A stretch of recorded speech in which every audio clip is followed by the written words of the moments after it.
আজকে সমাবেশ ইসলামী আন্দোলন বাংলাদেশে যদিও আয়োজন করেছে, কিন্তু এই সমাবেশ ইসলামী আন্দোলন বাংলাদেশের নয়। এই সমাবেশ গোটা বাংলাদেশের মানুষের সমাবেশ। আমরা এখানে কেন দাঁড়িয়েছি? বক্তাগণ বক্তব্য দিয়েছেন। আমাদের দেশের ভারত কর্তৃক নিয়োজিত আওয়ামী সরকার, অবৈধ সরকার কয়েকদিন আগে ভারতে গিয়ে 3টা চুক্তি নবায়ন, নতুনভাবে 7টা চুক্তি করেছেন। যদিও কি চুক্তি করেছেন আমাদের দেশের মিডিয়ার থেকে আমরা জানতে পারি নাই। অবৈধ প্রাইম মিনিস্টার আগে আলোচনাও করেন নাই, বরং ভারতের মিডিয়ার থেকে আমরা জানতে পেরেছি যে এই চুক্তি হয়েছে। কিন্তু সেই চুক্তির এখনো বিস্তারিত কিছু আমাদের কাছে পেশ করা হয় নাই। চুক্তির মধ্যে কি আছে আপনারা অনেকেই পড়েছেন, আপনারা দেখেছেন যে চুক্তিগুলির মাধ্যমে বাংলাদেশের স্বার্থ সংশ্লিষ্ট কোনো চুক্তি আছে বলে এদেশের বিজ্ঞজন মনে করেন না। এদেশের বিজ্ঞজন মনে করেন সব কিছুই ভারতের জন্যই করা হয়েছে। ইতিমধ্যে টক শোতে ভারতের দালালেরা এর পক্ষে বিভিন্ন ধরনের যুক্তি উপস্থাপন করতেছেন, করাটাই স্বাভাবিক, করবেনও। আমি যতগুলি টক শো শুনেছি, ভারত কর্তৃক দালালদের সবচেয়ে বড় যুক্তি হলো এই যে ভারত আমাদের বন্ধু, স্বাধীনতার পক্ষে ছিলেন, আমাদেরকে সাহায্য করেছেন। যতগুলি ভারত কর্তৃক দালালদের বক্তব্য শুনেছি, প্রত্যেক দালালদের এই পয়েন্টটা সবচেয়ে জোরালো, যেখানে চুক্তি করেছি ভারত আমাদের বন্ধু। বন্ধু কিসের জন্য? ভারত আমাদের স্বাধীনতা যুদ্ধে সহযোগিতা করেছেন। আমি আজকে আপনাদেরকে একটু অঙ্ক শিখাতে চাই, দেখি অঙ্কের জবাব তোমরা কি দেন। ক খ গ কয়জন ব্যক্তি ভাই? কি কি ভাই? 3জনের শত্রু। ক খয়ের শত্রু, খ গয়ের শত্রু।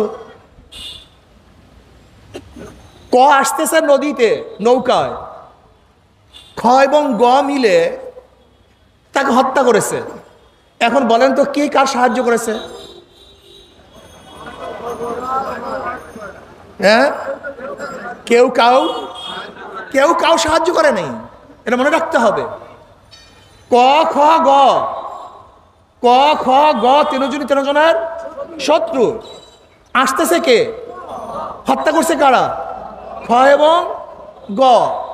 এখন খ এবং গ কি কার সহযোগী ছিল, না উভয় কাজ সিদ্ধ করেছে? ভারত, পাকিস্তান, বাংলাদেশ। ভারত, পাকিস্তান, বাংলাদেশ। আপনাদেরকে প্রশ্ন করতে চাই, ভারত কি পাকিস্তানের বন্ধু না শত্রু? আচ্ছা বলেন তো, আমরা পাকিস্তানের বিরুদ্ধে আন্দোলন করেছিলাম, পাকিস্তান আমাদের বন্ধু না শত্রু? তো উভয়। এখন যুদ্ধ বাজছে কাদের সাথে? আমাদের সাথে, পাকিস্তানের সাথে। সেখানে যদি ভারত অংশগ্রহণ করে, আমাদের সহযোগী না তার স্বার্থ উদ্ধার করেছে? এটা প্রথম অঙ্কটা বুঝেন। ভারত আমাদের সাহায্য করার জন্য আসে নাই, বরং পাকিস্তানের শত্রু ভারত, ভারতের শত্রু পাকিস্তান। মাত্র 65-তে ভারতের বিরুদ্ধে পাকিস্তানের বিরুদ্ধে ভারতের বিশাল যুদ্ধ হয়ে গেছে। সে চায় পাকিস্তানের ভূখণ্ডটাকে গোটা দুনিয়ার থেকে তুলে দেওয়ার জন্য। এর জন্য বার মার্চ করেছে। আপনারা জানেন জওহরলাল নেহরু সাহেব, তিনি স্পষ্ট বলেছেন আমরা আবার অখণ্ড ভারত চাই। সেই বক্তৃতা এখনো আছে, RSS তাদের বক্তৃতার মধ্যে আছে আমরা অখণ্ড ভারত চাই। বিজেপির মন্ত্রীরা তাদের পেজ থেকে ঘোষণা দেয় আমরা ভারত, পাকিস্তান, বাংলাদেশকে, নেপাল এবং ভুটানকে এক করে আমরা আবারও অখণ্ড ভারত গড়তে চাই। কাজে যেহেতু পাকিস্তানের শত্রু ভারত, ভারতের শত্রু পাকিস্তান, আর কয়েকদিন আগেই আমরা ভারত থেকে আলাদা হয়েছিলাম। মনে রাখতে হবে যে আমরা স্বাধীন হয়েছে পাকিস্তানের থেকে। আমরা কিন্তু 71-এ বাংলাদেশ ভারত থেকে স্বাধীন হয় নাই, বরং 71-এ পাকিস্তান থেকে পাকিস্তান স্বাধীন হয়েছে। পাকিস্তান থেকে পাকিস্তানের মধ্যে যুদ্ধ ছিল, সেই যুদ্ধটা ছিল পূর্ব পাকিস্তান এবং পশ্চিম পাকিস্তান। যেহেতু পূর্ব পাকিস্তান এবং পশ্চিম পাকিস্তানের মধ্যে যুদ্ধ, পূর্ব পাকিস্তান জিতার কারণে সেই পূর্ব পাকিস্তানের নামই হয় বাংলাদেশ। আগে অঙ্ক বুঝতে হবে। কাজে আমি বিশ্বাস করি ভারত আমাদেরকে সাহায্য করে নাই, বরং দুই শত্রু মিলে আর এক শত্রুকে আমরা প্রতিহত করেছি। এবার আসুন, ভারত কি সাহায্য করেছে? 25শে মার্চ রাত্রে যুদ্ধ শুরু, শেখ সাহেব অ্যারেস্ট হলেন, যুদ্ধ শুরু হয়ে গেল। March, April, May, June, July, August, September, October, November, December, 16ই ডিসেম্বর স্বাধীনতা ঘোষণা হলো, চুক্তিপত্র দস্তখত হলো। কিন্তু ভারত তার সৈন্য আমাদের দেশে প্রেরণ করলেন কবে? 3রা ডিসেম্বর। অথচ 8ই ডিসেম্বর আপনারা জানেন যে সমঝোতার জন্য, পাকিস্তান আত্মসমর্পণের জন্য অলরেডি চিঠি লেখা হয়ে গেছে। 14ই ডিসেম্বর চিঠি প্রেরণ করেছে, আর ভারতের সৈন্য আমাদের দেশে ঢুকছে 3রা ডিসেম্বর। তার মানে আমাদেরকে সাহায্য করার জন্য আসে নাই, বরং নাটক করার জন্য এসছে। 16ই ডিসেম্বর তো চুক্তিপত্র স্বাক্ষর হয়ে গেছে, 14ই ডিসেম্বর প্রেরণ করা হয়েছে, 8ই ডিসেম্বর পরিকল্পনা করা হয়েছে। তাই 3রা ডিসেম্বর যদি ভারতের সৈন্য আমাদের দেশে ঢুকে, তাহলে কি সাহায্য করার জন্য আসছে না নাটক করার জন্য আসছে? নাটক করার জন্য আসেন, এটাও ভুল, আসলে লুটপাট করার জন্য আসছে। এবার শোনেন লুটপাটটা কি। ভারতের দালালদেরকে বলবো, ভালো মতো কান খুলো, শোনার চেষ্টা করো, কান খুলো, শোনার চেষ্টা করো। আমাদের দেশের সেনাপ্রধান ছিলেন ওসমানী সাহেব, কর্নেল ওসমানী সাহেব। যদি যুদ্ধ আমরা করি, তাহলে নিয়াজির সাথে অরোরার কেন স্বাক্ষর হবে? আমাদের সাথে নিয়াজির সাথে স্বাক্ষর হবে ওসমানীর, কিন্তু ওসমানীকে সেখানে যেতে দেওয়া হয় নাই কেন? এই প্রশ্ন আজও কেউ করে না, আজও কেউ করে না। আমাদের দেশের বাংলাদেশের তৎকালীন সময় সেনা প্রধান ছিলেন কর্নেল ওসমানী সাহেব। তেনাকে কেন সেই সমঝোতা অনুষ্ঠানে যোগ দিতে দেওয়া হয় নাই? তিনি যেতে পারেন নাই, স্বাক্ষর করতে পারেন নাই। সেখানে ভারতের পক্ষ থেকে আঞ্চলিক সেনাপ্রধান অরোরার সাথে চুক্তি হয়েছিল। আপনাকে জানেন চুক্তির পরে কি হয়েছিল? তৎকালীন সময় ইংল্যান্ডের গার্ডিয়ান পত্রিকায় ছাপা হয়েছিল যে ভারতের সৈন্যরা আমাদের দেশ থেকে এমন লুটপাট শুরু করেছে, এমনকি বাথরুমের ঝর্ণা, বাথরুমের টেপ, যেহেতু ঢাকার মধ্যে বিদেশে অনেক মাল পাওয়া যেত, এর জন্য তারা টেলিভিশন, রেডিও, শাওয়ার, গাড়ি, সমুদ্রের জাহাজ, রাইফেল, ট্যাঙ্ক, মানুষের ঘর বাড়ি, টাকা পয়সা, এমন কিছু নাই যা লুট করে নেই। গার্ডিয়ান পত্রিকা ছাপা হয়েছিল তৎকালীন সময় 220 কোটি ডলার, 220 কোটি ডলার ভারত লুটপাট করেছিল। যদি ভারত আমাদের বন্ধুই হয়, এত লুটপাট কেন করবেন? এত চুরি কেন করবেন? এত ডাকাতি কেন করবেন? আপনারা দেখেছেন সেই পত্রিকাগুলির রিপোর্ট। এমনকি অরোরা সাহেব যখন বাংলাদেশে আসতেন ওই সময়, তখন আমাদের বাংলাদেশের সেনা প্রধান যেই বাংলুরে থাকতেন, সেখানে তাকে থাকার জায়গা দেওয়া হয়েছিল। শুধু কি তাই, ইতিহাস বলে যে ভারতের সৈন্যরা মিষ্টি দোকানে ঢুকত, মিষ্টি খেত, পয়সা দিত না, দুর্ব্যবহার করত। চুরি ডাকাতির একটা মর্গ স্বর্গ এই দেশে তারা কায়েম করেছিল। সেই ভারত আমাদের বন্ধ হয় কিভাবে? শুধু কি তাই, আপনারা কি জানেন ভারত তারপর থেকে আমাদের দেশের সাথে আজ পর্যন্ত ভালো কোনো ব্যবহার করতে পারে নাই। এখন বলতে পারেন ইন্দিরা গান্ধী ভারতের সৈন্য ফিরিয়ে নিয়ে গেছে। আমরা তো আগেই বলেছি যে ভারতের সৈন্য তো আমাদের দেশকে রক্ষা করার জন্য আসে নাই, ডাকাতি করার জন্য আসছে। আমরা ইন্দিরা গান্ধীকে বলেছি ডাকাতকে ফিরিয়ে নিয়ে যাও, বাংলাদেশের জনগণ পাকিস্তানের সৈন্যের বিরুদ্ধে যেরকম লড়াই করেছে আর একবার তোমার সৈন্যের বিরুদ্ধে লড়াই করবে। গান্ধী ভয় পেয়ে তার দেশের সৈন্যকে এর দেশ থেকে প্রতিহত করতে বাধ্য হয়েছে। আজকে ভারত আমাদের সাথে কি শত্রুতা করেছেন তা কি জানেন? এদেশের অনেকেরই জানা নেই। আজকে ভারত আমাদের সীমান্তে হাজার হাজার হাজার হাজার মানুষ হত্যা করেছে। শুধু 2001 থেকে 11 পর্যন্ত 1100-এর উপরে মানুষকে হত্যা করেছে। 1100-এর উপরে মানুষকে হত্যা করেছে। ফেলানিকে কাঁটা তারের মধ্যে গুলি দিয়ে বাঁদরের মতো ঝুলিয়ে রেখেছে। ভারত গঙ্গা নদী সহ 53 নদী 54 নদীর পানির বন্টন আজ পর্যন্ত করে নাই, আজ পর্যন্ত করে নাই। আর আমাদের প্রাইম মিনিস্টার কি বলেছেন, যেরকম ইউরোপ কান্ট্রির মধ্যে বর্ডার নাই, আমাদের বর্ডার থাকবে না। তার মানে হলো এই, উনি অচিরেই এই দেশকে ভারতের কাছে তুলে দিবেন সেই ষড়যন্ত্র করতেছেন। আজকে চুক্তির মধ্যে আমরা কি দেখলাম, এমনকি প্রতিরক্ষা মন্ত্রণালয় শান্তির ব্যাপারেও ভারতের গভীর আগ্রহ। গোটা মিলিটারি ডিপার্টমেন্ট ভারত পরিচালনা করবেন এই চুক্তির মধ্যে, তাও দেখা গেছে। আজকে 820 কিলোমিটার রাস্তা করিডোর আমরা ট্রেন পথে ভারতকে দিয়ে দিয়েছি, বহুত করিডোর দিয়েছি। অথচ নেপালে যাওয়ার জন্য আমাদের মাত্র 22 কিলোমিটার ট্রানজিট রাস্তা ভারত আমাদেরকে দেয়নি। ভুটানে যাওয়ার জন্য মাত্র 35 কিলোমিটার রাস্তা ভারত আজ পর্যন্ত আমাদেরকে দেয় নাই।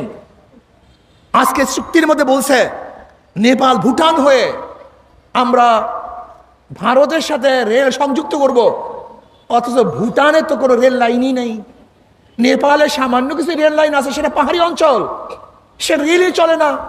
তার মানে হলো এই, ও জানে যে নেপালের সাথে কোনো দিন রেল লাইন হবে না। রেল লাইন হবে ভারত টু ভারত, আর করিডোর হবে বাংলাদেশ। সেই চুক্তির মধ্যে স্পষ্ট নাই সেই রেলের মধ্যে কি বহন করবে, অস্ত্র বহন করবে না টাকা বহন করবে না সৈন্য প্রেরণ করবে, স্পষ্ট নাই। আমরা বুঝতে পারি নিশ্চিত ভারত সে ট্রেন লাইনের মাধ্যমে এদেশে সৈন্য প্রেরণ করবে এবং তার অস্ত্র প্রেরণ করবে।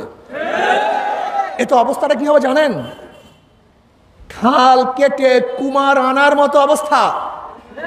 7 সিস্টার দিয়ে চীনের সাথে ভারতের বিরোধ। যখনই আমরা ভারতকে করিডোর দিয়েছি, আলটিমেট চীন আমাদের বিরোধী হয়ে যাবে। তার মানে হলো এক পরাশক্তির শত্রুতা আমরা নিজে চুক্তির মাধ্যমে গ্রহণ করেছি। আজকে ভারতের অবস্থা কি জানেন? ওরা শুধু নেয়, আমাদের কিছুই দেয় না। তো চামচারা বলবে ছিটমহলের সমাধান হয়েছে, ওই জায়গায় করিডোরের সমাধান হয়েছে। আরে ভাই, ছিটমহল তো আমাদের ছিল, ভারত অবৈধভাবে দখল করেছে, আমরা সেইটা নিয়ে এসছি। বলতে পারেন পানি চুক্তি, সাগর চুক্তি সমাধান হয়েছে না। ভারতের সাথে সাগরের চুক্তি যৌথ পরামর্শের ভিত্তিতে, আলোচনার ভিত্তিতে সমাধান হয় নাই, বরং আমরা আন্তর্জাতিক কোর্টে কেস করেছি, কেসে আমরা জিতছি। এটা ভারতের সাথে সমাধান হয় নাই। আপনারা বুঝছেন যে ভারত আমাদেরকে সাগরের সীমানা নির্ধারণ করেছে না, ভারত করে নাই, বরং আমরা আন্তর্জাতিক কোর্টে বিজয় অর্জন করেছি। আজকে ভারতের অবস্থাটা কি? আর শেখ হাসিনার অবস্থাটা কি? ভারত আমাদের দেশের নির্বাচন ব্যবস্থাকে জমাই দিয়েছে, ধ্বংস করে ফেলছে। এদেশের এমন কোনো জায়গা নাই যেই জায়গায় ভারতের হস্তক্ষেপ নেই। অথচ আমাদের প্রাইম মিনিস্টারকে কি বক্তব্য দিতে শুনলাম, যে আমি ভারতের সাথে ভিসা ব্যবস্থাকে সহজ করে দিয়েছি। আচ্ছা, ভারত কি আমাদের দেশ না আর একটা দেশ? তা আমাদের দেশের প্রাইম মিনিস্টার অন্য রাষ্ট্রের ভিসাকে সহজ করে কিভাবে? কথাটা বুঝাতে পারিনি। উনি কি বলেছেন? ভারত ভিসাকে সহজ করছে এই কথা বলেন নাই, কি বলেছেন? আমি ভারতের ভিসা সহজ করে দিয়েছি। তার মানে উনি দেশের প্রাইম মিনিস্টার নয়, উনি হলো ভারত কর্তৃক ভারতের একজন মুখ্যমন্ত্রী। মুখ্যমন্ত্রী আমি বলি নাই, গোটা ভারতের লোক তাকে মুখ্যমন্ত্রী বলে, এমনকি মুখ্যমন্ত্রী বলি তাকে সম্বোধন করেছে।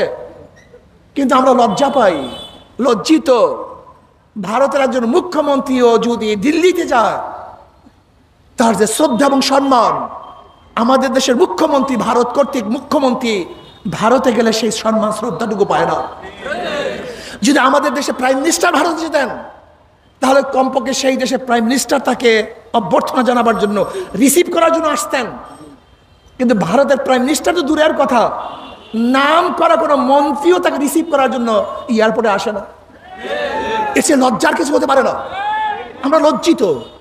আমি বলবো, যদিও আপনি অবৈধভাবে আমাদের দেশের প্রাইম মিনিস্টার, যদি ভারত আপনাকে সম্মান ইজ্জত না দেয়, আপনি আর কোনোদিন ভারত সফরে যাবেন না। এটা আমার অনুরোধ। এরপর আসুন, আজকে ট্রানজিট নিয়ে কথা হচ্ছে। আসলে ট্রানজিট নয়, করিডোর। ট্রানজিট হলো এক দেশের থেকে আর এক দেশে যাওয়া, এক দেশের উপর থেকে আর এক দেশে রাস্তা বা ট্রেন অথবা প্লেন পথে যাওয়া বা নৌপথে যাওয়ার নাম ট্রানজিট। আর করিডোর হলো এক দেশ আর এক দেশকে ব্যবহার করে তার দেশে যাওয়া, এর নাম হলো করিডোর। আজকে ভারতকে আমরা করিডোর দিয়েছি, ট্রানজিট দেই নেই। ভারত আমাদের জায়গা ব্যবহার করে তার কোথায় যাবে? ভারতে যাবে। আমাদের জায়গা ব্যবহার করে মিয়ানমারে যাবে না, বরং তারা কোথায় যাবে? ভারতের, এর নাম করিডোর। যদি আমাদের জায়গা ব্যবহার করে তারা মিয়ানমারে যেত, সেটা হলো কি? ট্রানজিট। কাজে করিডোর তো দেওয়ার কোনো আইন আমাদের দেশে নেই। স্বার্থবিহীন আমরা করিডোর দেবে কেন? আজকে বর্তমান অবৈধ সরকারের কাছে বাংলাদেশের জনগণ জানতে চায়, পদ্মা সেতুতে কত আয় আমরা মুখস্থ করছি, আমরা সবাই জানি। এত আয় হয়েছে ঈদের মধ্যে, এত আয় হয়েছে এত দিনের মধ্যে। কিন্তু আমি প্রশ্ন করতে চাই, সেই 2015 থেকে বা 9 থেকে আজ পর্যন্ত আপনি ভারতকে যেই ট্রানজিট অফার করিডোর দিয়েছেন, সেই করিডোরের থেকে কত আয় করেছেন সেটা বাংলাদেশ জনগণ জানতে চায়। কত টাকা আয় করেছেন এর আমাদের জানার অধিকার আছে কি নেই? যদি পদ্মা সেতুর আয় সম্পর্কে আমরা জানতে পারি, তাই ভারতকে যে রাস্তা দিয়েছি সেই রাস্তার আয় সম্পর্কে আমরা জানতে পারবো না? অবশ্যই আমরা জানতে চাই। আপনি কি জানেন, আজকে বাংলাদেশ সরকার নয়, এই ভারত কর্তৃক সরকার আমাদের দেশের চিকিৎসা ব্যবস্থাকে পুরোপুরি ধ্বংস করে দিয়েছে। গত 2022 এবং 23 সনে বাংলাদেশ থেকে প্রায় 4.5 লক্ষ রোগী ভারতে চিকিৎসা করেছে। 4.5 লক্ষ। আমাকে বলুন তো, প্রায় 4.5 লক্ষ রোগী যদি ভারতের চিকিৎসা নেয়, তাহলে কত অর্থ আমরা তাদেরকে দিয়ে এসছি।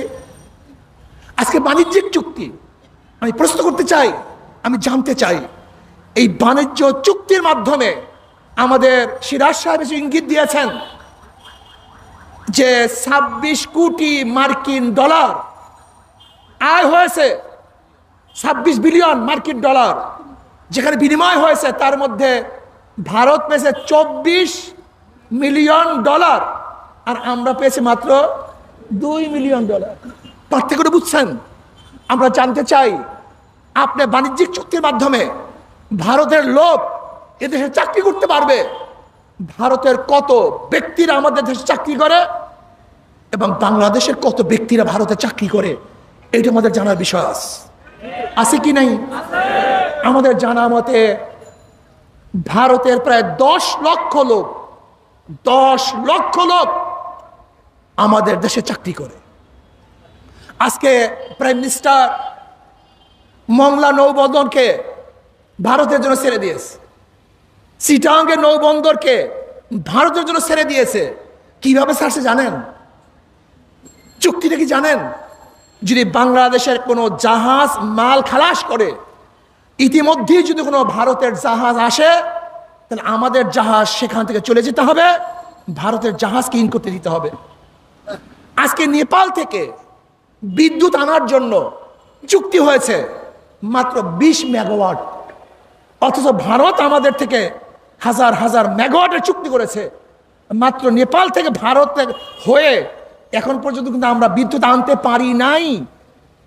প্রয়োজন আছে কিনা জানি না, কিন্তু ভারত আমাদেরকে হাজার হাজার মেগাওয়াট বিদ্যুৎ অলরেডি দিয়ে দিয়েছে এবং বিদ্যুৎ খাতে প্রায় 80,000 কোটি টাকা ঋণ। কাজে যেই ভারত আমাদের বুকে গুলি চালায়, যেই ভারত বর্ষার সময় পানি ছেড়ে দিয়ে আমাদেরকে ডুবিয়ে মারার চক্রান্ত করে, যেই ভারত আমাদেরকে চারদিক থেকে ঘিরে রাখতে চায়, যেই ভারত রোহিঙ্গা শরণার্থীদের সমস্যা সমাধান না করে, সে আলোচনা না করে তার স্বার্থে চুক্তি করে, যেই ভারত আমাদের দেশের নির্বাচন ব্যবস্থাকে ধ্বংস করে ফেলেছে, যেই ভারত আমাদের স্বার্থের বাহিরে তার স্বার্থকে প্রাধান্য দেয়, যেই ভারত স্বাধীনতার পরে আমাদের দেশের হাজার হাজার কোটি কোটি টাকা লুট করেছে, সেই ভারত আমাদের বন্ধু হতে পারে না। সেই ভারতের সাথে যে অবৈধ চুক্তি করেছে সে আমাদের বন্ধু হতে পারে না। বাংলাদেশের জনগণ এই চুক্তি মানতে পারে না, মানবে না ইনশাআল্লাহ। এই চুক্তি এই দেশকে সেই সিকিমের মতো বিক্রি করার চুক্তি। আপনাকে জানেন, সিকিম একসময় ভারতের বাহিরের এক কান্ট্রি ছিল, স্বাধীন একটা রাষ্ট্র ছিল, কিন্তু লেনদুপ দর্জির সাথে হাতাহাত করে ভারত সেই দেশকে গ্রাস করে ফেলেছে। লেনদুপ দর্জি নিজেই বলতেন, যখন আমি স্বাধীন রাষ্ট্রের প্রধান ছিলাম তখন আমাকে ভারতের প্রাইম মিনিস্টার অভ্যর্থনা জানাবার জন্য লাল গালিচা এয়ারপোর্টে বিছিয়ে দিতেন, অথচ আমি যখন দেশকে তাদের হাতে তুলে দিয়েছিলাম, এরপরে ভারতের একজন ঊর্ধ্বতন কর্মকর্তার সাথেও মাসকে মাস বসেও আর কথা বলার সুযোগ পাইনি। এর নাম ভারত। ভারত নিজের স্বার্থ বুঝে, অন্যের স্বার্থ বুঝে না। আমরা পাশের কান্ট্রির সাথে ভালো ব্যবহার করতে চাই, সুসম্পর্ক রাখতে চাই, লেকিন আমি আমাদের অবৈধ সরকারকে বলবো, যখনই কথা আসে তখন আপনি ইউরোপের তুলনা দেন, কিন্তু আমি বলবো ভারতের সাথে তো ইউরোপের কোনো সীমানা নাই। ভারতের সাথে সীমানা আছে পাকিস্তানের, ভারতের সাথে সীমানা আছে চীনের, ভারতের সাথে সীমানা আছে আফগানের। আপনি তাদের তুলনা দেন, সেই চীনের সাথে ভারতের সম্পর্কটা কি, ভারতের সাথে পাকিস্তানের সম্পর্কটা কি? আপনি আমাদের দেশের সীমানা তুলে দেওয়ার, বর্ডার তুলে দেওয়ার বক্তব্য দেন। আপনি এই ক্যাটাগরি করো কেন বলেন না যে ভারতের সাথে চীনেরও কোনো সীমানা থাকবে না, ভারতের সাথে পাকিস্তানের কোনো সীমানা থাকবে না? এই বক্তব্য আপনি দেন। যদি এই বক্তব্য আপনি দেন, পরের দিন আপনার গদিও থাকবে না। যেহেতু আমাদের দেশের মানুষগুলি লোভী, আমাদের দেশের মানুষগুলি জ্ঞান পাপী, আমাদের দেশের মানুষগুলি জাহেল, আমাদের দেশের মানুষগুলির হুঁশ কম যা অধিকাংশ। এর জন্য আপনি যা বলেন তাই তারা শুনে। কিন্তু অন্য দেশের মানুষগুলি এত জাহেল নয়, এত অদূরদর্শী নয়, এত লোভী নয়। আজকে আপনি ভারতকে সব কিছু দিয়ে দিবেন আর বাংলাদেশের জনগণ তা তাকিয়ে থেকে দেখবে, এটা আমরা কোনোদিন সহ্য করতে পারি না। এবার বাংলাদেশের কথা বলি। কয়েকদিন আগে প্রাইম মিনিস্টার নির্লজ্জভাবে ঘোষণা দিয়েছেন, আমি দুর্নীতির বিরুদ্ধে 0 টলারেন্স ঘোষণা করব। কত নির্লজ্জ! আমি বলবো, এই র্যাবের প্রধান বেনজিরকে কে বানিয়েছে? কথা বলেন। বেনজির এক সময় র্যাবের প্রধান ছিল না? এই র্যাবের প্রধান কে বানিয়েছে? শেখ হাসিনা। বেনজির এক সময় আইজি ছিল না, পুলিশের প্রধান ছিল না? এই পুলিশের প্রধান কে বানিয়েছে? আচ্ছা বলেন তো, গোটা বাংলাদেশের জন্ম হওয়ার পরে কোন আইজি চলে যাওয়ার পরে পুলিশের নিরাপত্তা পেয়েছে এরকম একটা ঘটনা আছে? একটা। বেনজির সে চাকরি থেকে অবসর পাওয়ার পরেও সে পুলিশ প্রোটেকশন পেয়েছে। আপনি কি জানেন বেনজির চাকরিচ্যুত হওয়ার পরেও পুলিশ প্রোটেকশন কেন পেয়েছিল? র্যাবের সময় র্যাবের প্রধান থাকাকালীন অবৈধভাবে শেখ হাসিনাকে এই বেনজির ক্ষমতায় নিয়ে এসছে। আমার আইজি থাকাকালীন অবৈধভাবে বেনজিরকে ক্ষমতা শেখ হাসিনাই নিয়ে আসছে। যে শেখ হাসিনা বেনজিরকে এই পর্যন্ত নিয়ে আসছে, আবার বেনজিরও শেখ হাসিনাকে ওই পর্যন্ত নিয়ে আসছে। সেই বেনজির যদি দুর্নীতি করে, আমি বলবো বেনজির দুর্নীতি করে নাই। যদি বেনজির দুর্নীতি করে, তাই দুর্নীতির গডফাদার হলো শেখ হাসিনা। আজকে আসাদ সাহেব, তিনি ডিএমপির কমিশনার ছিলেন, তার খতিয়ান কিছুটা বের হয়েছে। এরপরে আপনারা দেখেছেন যে এনআই মতিউর রহমান সাহেব, তার অবস্থা কি দেখেছেন? আমি মনে করি মতিউর রহমান, আসাদ সাহেব, বেনজির সাহেব এগুলি কিচ্ছু না, এইগুলি কিচ্ছু না। বাংলাদেশের সরকারি এমন কোন অফিস নাই যে অফিসের মধ্যে দুর্নীতি চলে না। এমন কোন জায়গা নাই যে জায়গার মধ্যে দুর্নীতি চলে না। আপনি যাবেন ম্যাজিস্ট্রেট কোর্টে। এই 2 দিন আগের কথা বলি, আমাদের চরমনায়ের কয়েকজন আসামি, তারা হাজিরা দিয়েছে, তাদেরকে জামিন দেওয়া, তারা হাজিরা দেওয়া, কিন্তু কোর্ট থেকে নথি গায়েব। হাজিরা দেখানো হয় নাই, আবার তাদেরকে অ্যারেস্ট করেছে, আবার রাত থেকে পুলিশ তাদেরকে অ্যারেস্ট করেছে। কোর্টের থেকে নথি গায়েব হয় কিভাবে আমাকে বলুন তো? এই 2 দিন আগের ঘটনা বলতেছি।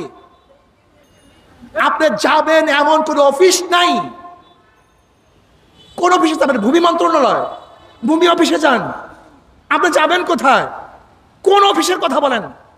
পুলিশের কাছে যাবেন, র্যাবের কাছে যাবেন, আপনি যাবেন ম্যাজিস্ট্রেটের কাছে, যাইবেন আইন বিভাগের মধ্যে, যাইবেন আপনি চিকিৎসা খাতের মধ্যে।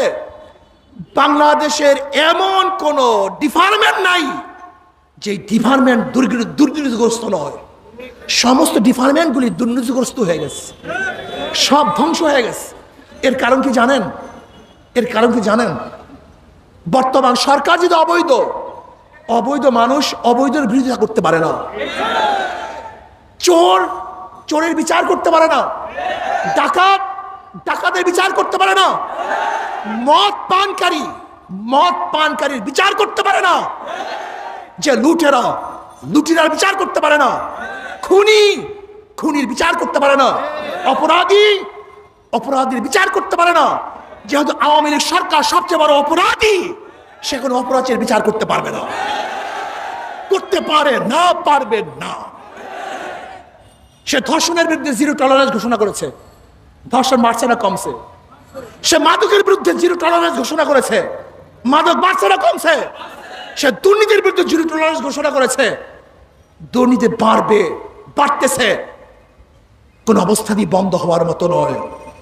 এমন কোন মন্ত্রী নাই, অধিকাংশ মন্ত্রী, অধিকাংশ এমপি, এমনকি ছাত্রলীগের একজন জেলা সভাপতিও 2000 কোটি টাকা আমাদের দেশ থেকে বিদেশে পাচার করেছে।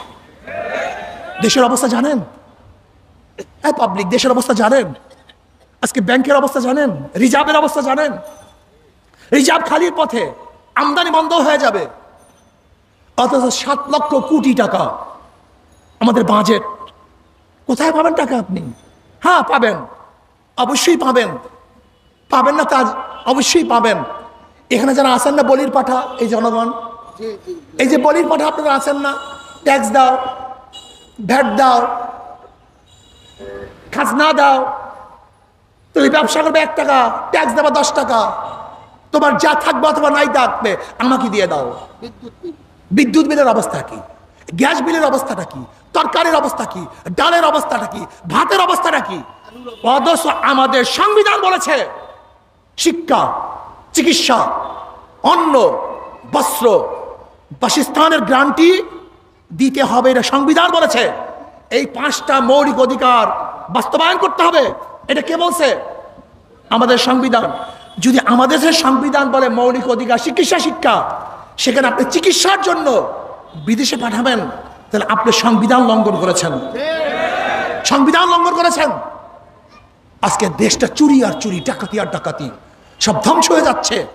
কাজে আসুন, চোর মুক্ত দেশ করব, ডাকাত মুক্ত দেশ করব, সন্ত্রাস মুক্ত দেশ করব। এবং ভারতের দখলদের বিরুদ্ধে এই দেশকে কঠিনভাবে রক্ষা করার জন্য ঐক্যের বিকল্প নেই। কে আওয়ামী লীগ, কে বিএনপি, কে জাতীয় পার্টি, কে জাসদ, কে বাসদ ইসলামী আন্দোলন করেন, কে অপছন্দ করেন, আমার জানার বিষয় নয়। দেশ নিয়ে খেলা শুরু হয়েছে। এখানে যে পাবলিকরা আছেন, কানাডায় কারোর বেগম পাড়া নেই, আমেরিকায় কারোর বাড়ি নেই। এখানে আপনাকে থাকতে হবে, এখানেই বসবাস করতে হবে। কিন্তু ডাকাতরা কানাডায় বাড়ি করেছে, আমেরিকায় বাড়ি করেছে, লন্ডন বাড়ি করেছে, ওরা ডাকাতি করেছে, চুরি করেছে। ওদের জিভটা টেনে ছিঁড়ে ফেলতে হবে। আমাদের দেশের সম্পদ আমাদের দেশে ফিরিয়ে আনতে হবে। এই জবাব শেখ হাসিনাকে দিতে হবে। এত টাকা চুরি করলো কিভাবে? কাজে দেশকে রক্ষা করার জন্য সব ঐক্যবদ্ধভাবে আন্দোলন করব।